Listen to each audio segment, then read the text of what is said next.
नमस्कार। सत्यगामी के आज के इस एपिसोड में हम चर्चा करेंगे कि जस्टिस खोसला जी गोडसे के बारे में क्या सोचते थे। क्या वो उनके प्रशंसक थे या आलोचक। In today's episode will discuss what did justice Khosla think about Godse. Was he an admirer और क्रिटिक। 30 जनवरी 1948 के दिन बापू की हत्या नाथूराम गोडसे के हाथों होती है। नाथूराम गोडसे पर हत्या के अपराध में मुकदमा चलता है।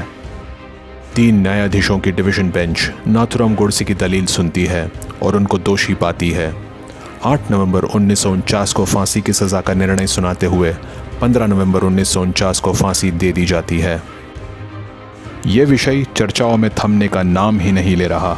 आज भी लोग इसकी चर्चा उतनी ही उत्सुकता के साथ करते हैं। कई गोडसे समर्थक गोडसे के इस कार्य को सही ठहराते हुए गोडसे का वक्तव्य प्रस्तुत करते हैं और साथ में उनको सज़ा सुनाने वाले न्यायमूर्तियों में से एक जस्टिस खोसला के शब्दों को दोहराते हैं। वे जस्टिस खोसला की 1965 में छपी किताब द मर्डर ऑफ द महात्मा का उल्लेख करते हैं और उनकी 2 पंक्तियां पढ़ते हैं। इन पंक्तियों से एक अनकहा आभास उत्पन्न होता है कि कैसे जस्टिस खोसला गोडसे से प्रभावित हुए थे, और एक अनकहे संदेश का आभास होता है कि शायद दबाव में आकर जस्टिस खोसला ने गोडसे को फांसी सुनाई होगी और कहीं न कहीं गांधी जी ही गलत थे जिनकी सजा उन्हें मिली। परंतु जब हम जस्टिस खोसला के वक्तव्य को और गहराई से देखते हैं तो पता चलता है कि यह विवरण अधूरा है और इसके चलते एक वो मतलब निकाला जा रहा है जो खोसला जी ने कभी प्रस्तुत ही नहीं किया था। तो आइए देखते हैं कि वास्तव में खोसला जी ने कहा था क्या और क्या प्रस्तुत किया जा रहा है। पहले हम देखेंगे खोसला जी के उस अधूरे वाक्य को जिसे प्रस्तुत किया जाता है और फिर देखेंगे पूरे संपूर्ण वाक्य को जिससे अर्थ पूरी तरह बदल जाता है।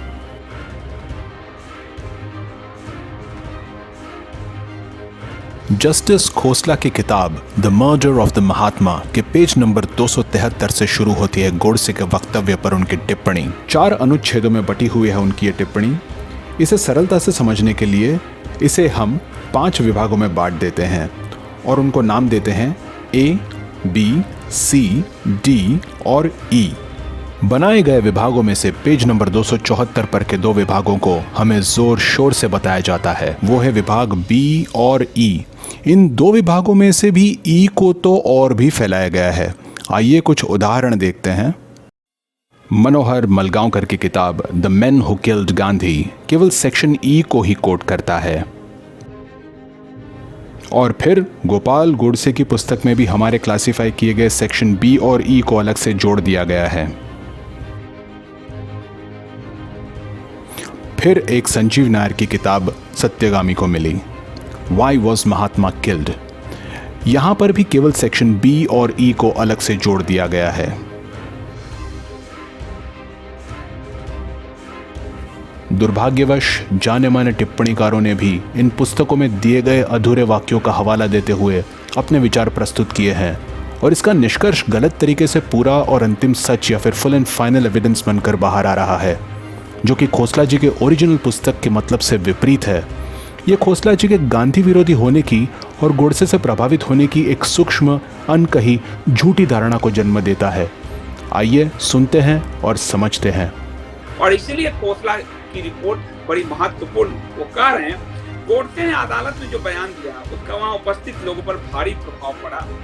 महिलाएं रो रही थी एवं पुरुष अपने आंसू पोंछने हेतु रुमाल तलाश रहे। जी खोसला लिखते हैं, मुझे इसमें कतई संदेह नहीं कि यदि उस दिन अदालत में उपस्थित श्रोता इस मामले का निर्णय करने वाली जूरी के रूप में होती, यदि जूरी की व्यवस्था होती तो उन्होंने अपने निर्णय में भारी बहुमत से गोडसे को निर्दोष घोषित कर दिया था। खोसला उन्होंने कहा है कि मुझे लेश मात्र भी संदेह नहीं है कि सुनने वाले लोगों को, स्त्री पुरुष सब हैं, उनको यदि जूरी बना दिया जाए तो एक मत से लोग इन्हें बरी कर देंगे। जस्टिस खोसला ने अपनी किताब जजेस डायरी में लिखी कि अगर मैंने अदालत में मौजूद लोगों को ज्यूरी बना लिया होता, मैंने ज्यूरी जो बहुमत से फैसला करती है उसका फैसला मान होता है कि अगर मैंने अदालत में मौजूद लोगों को ज्यूरी बना लिया होता तो नाथूराम गोडसे बाइज्जत बरी कर दिया। अब प्रश्न ये उठता है कि फिर सच क्या है? तो उत्तर है, सच है जस्टिस खोसला का पूरा वक्तव्य। तो चलिए जानते हैं पूरे वक्तव्य में प्रस्तुत किया गया मतलब किस तरह से बदल जाता है। इसलिए हमको जस्टिस खोसला का पूरा वक्तव्य ABCDE के क्रम में पढ़ना होगा। इन सारे अनुच्छेदों को एक सीक्वेंस में पढ़ने पर उनका सत्यार्थ सरलता से प्रकट होता है। परंतु पहले सुनते हैं श्री तुषार गांधी को, जो जस्टिस खोसला के वक्तव्य का मतलब अपने खुद के शब्दों में समझाते हैं।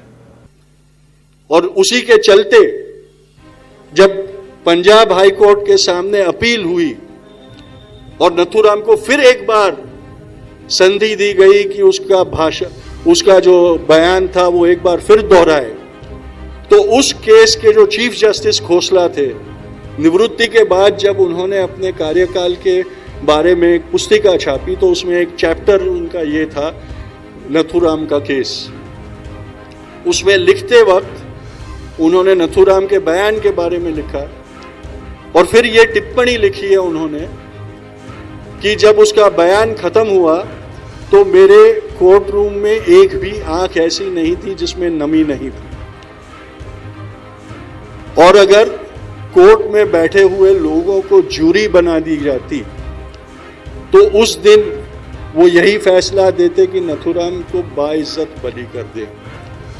ये दो सेंटेंसेस मनोहर मलगांवकर ने अपनी किताब में आउट ऑफ कॉन्टेक्स्ट लिखे हैं और गोपाल गोडसे ने तो इसको बहुत प्रचलित किया कि देखो, जिस जज ने नथुराम को फांसी की सजा बरकरार रखी वो भी ये कहता है कि वो निर्दोष था। पर उसके बाद वाला जो सेंटेंस है वो कोई नहीं बताता। उसके बाद जस्टिस खोसला ने ये लिखा है, he was a consummate actor and he knew that the spotlight was shining on him that day and he made the most of the opportunity। यानी वो बहुत चतुर कलाकार थे, शातिर थे। उनको पता था कि विश्व की नजर उस दिन से कायम उस वाकये पे उनके ऊपर रहेगी और उस मौके का उसने, उस संधि का उसने भरपूर फायदा उठा दिया। ये नहीं पता, उसके पहले वाला सेंटेंस हमेशा बताते। खोसला जी के शब्दों पर ध्यान देने से उजागर होता है कि कई वक्ताओं की वाक शैली इतनी प्रभावशाली होती है कि वो वक्ता अपनी इच्छा अनुसार अपने कौशल द्वारा लोगों को हंसा सकता है, रुला सकता है, उकसा सकता है, और वही गोडसे ने किया।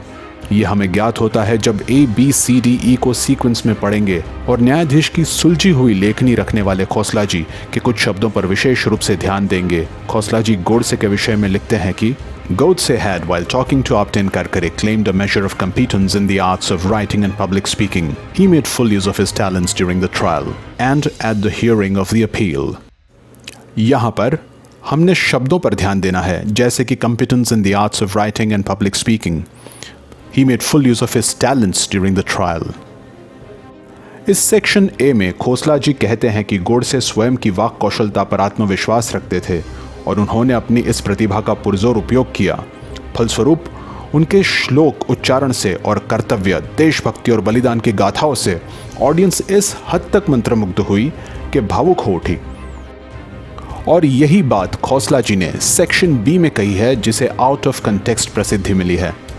आइए अब पढ़ते हैं सेक्शन बी, जो एक बहुचर्चित सेक्शन रहा है। खोसला जी लिखते हैं, the audience was visibly and audibly moved. Khosla ji audience शब्द का प्रयोग करते हैं, जो रंगमंच और कलाकारी से ज़्यादा उपयुक्त है। फिर बताते हैं कि कैसे महिलाएं और पुरुष गोडसे के वक्तव्य के बाद रो रहे थे। खोसला जी के मुताबिक ये सारा परिणाम गोडसे की प्रस्तुति का था। अभी भी गोडसे को बेनिफिट ऑफ डाउट दिया जा सकता है, परंतु सेक्शन सी में खोसला जी अपने इस दृष्टिकोण की आगे पुष्टि करते हैं। सेक्शन सी में खोसला जी आगे लिखते हैं, It seemed to me that I was taking part in some kind of melodrama or in a scene out of a Hollywood feature film. शब्दों पर ध्यान दीजिए, melodrama, scene, Hollywood feature film.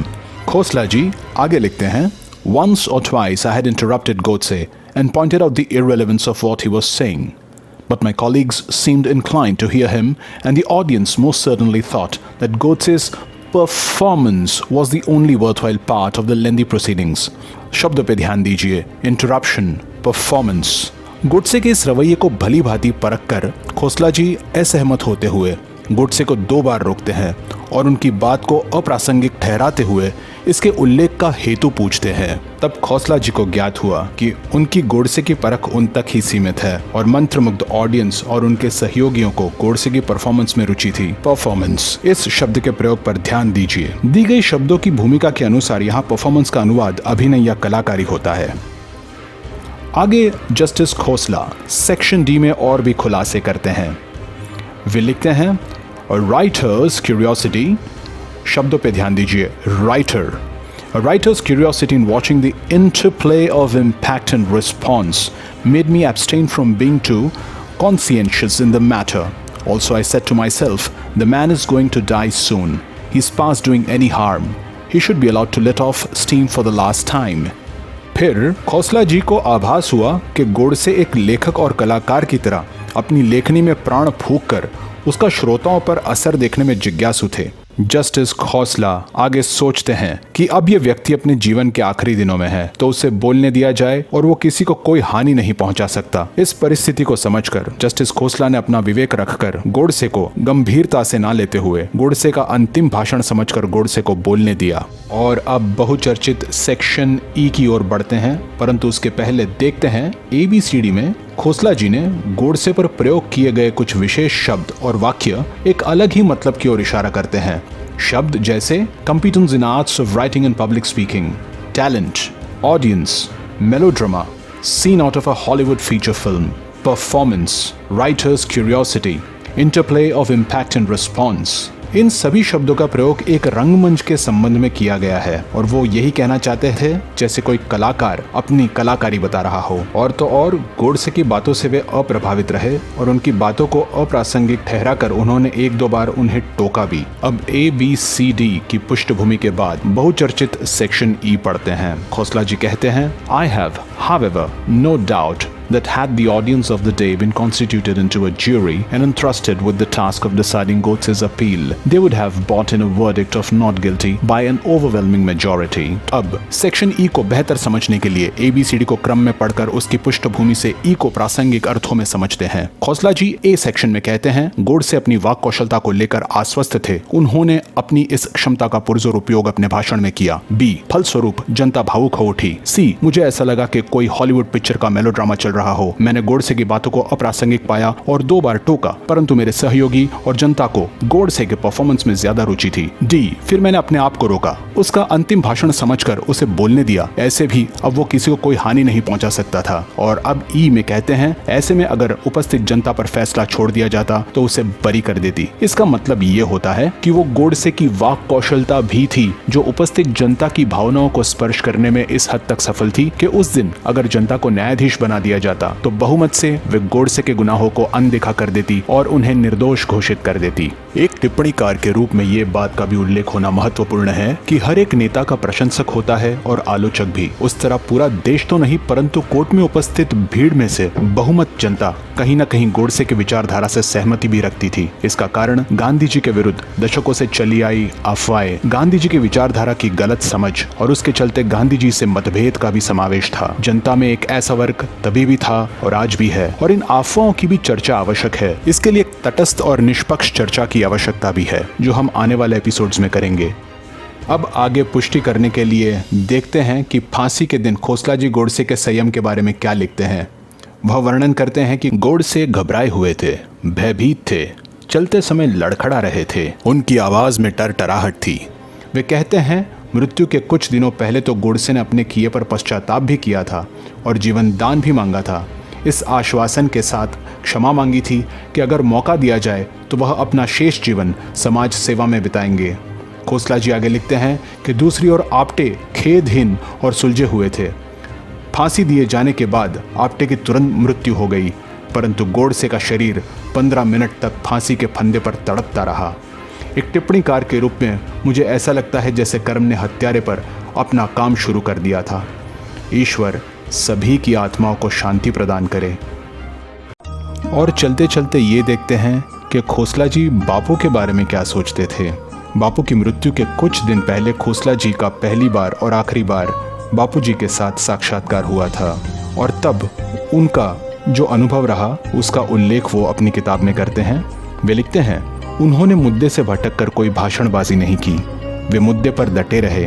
वो जैसे बोलते चले गए मुझे समझ आने लगा कि बापू का केवल एक ही भाव था, एक ही लगन थी और वो ही उनके भीतर की शक्ति का स्रोत था और वो भावना गहरी और व्यापक थी और वो थी केवल प्यार की भावना। वह हिंदू, मुसलमान, सिख, ईसाई सबको एक समान प्यार करते थे। वह अंग्रेजों को भी प्यार करते थे जिन्होंने हम पर 150 वर्ष तक राज किया। वह पाकिस्तानियों को भी प्यार करते थे जिन्होंने लाखों हिंदुओं को लूटा और अपने वतन से बेघर कर दिया। उन्होंने प्रेम शब्द का उपयोग एक भी बार नहीं किया, परंतु जब उन्होंने मेरी तरफ देखा तो उनकी आंखों से केवल कोमलता और मुख पर मुस्कान का आभास झलक रहा था। तो आज के इस एपिसोड से ये स्पष्ट होता है कि जस्टिस खोसला ने गोडसे को कुछ दिन सुना पर प्रभावित नहीं हुए और बापू को कुछ ही मिनट सुना और उनके स्नेह में वे डूब गए। शायद यही सत्य की शक्ति है, सत्यगामी। ये एपिसोड आपको कैसा लगा हमें जानने की उत्सुकता है। आप कमेंट ज़रूर कीजिएगा, लाइक कीजिएगा और सब्सक्राइब कीजिएगा और बेल आइकन दबाइएगा। नमस्कार, जय हिंद, वंदे मातरम।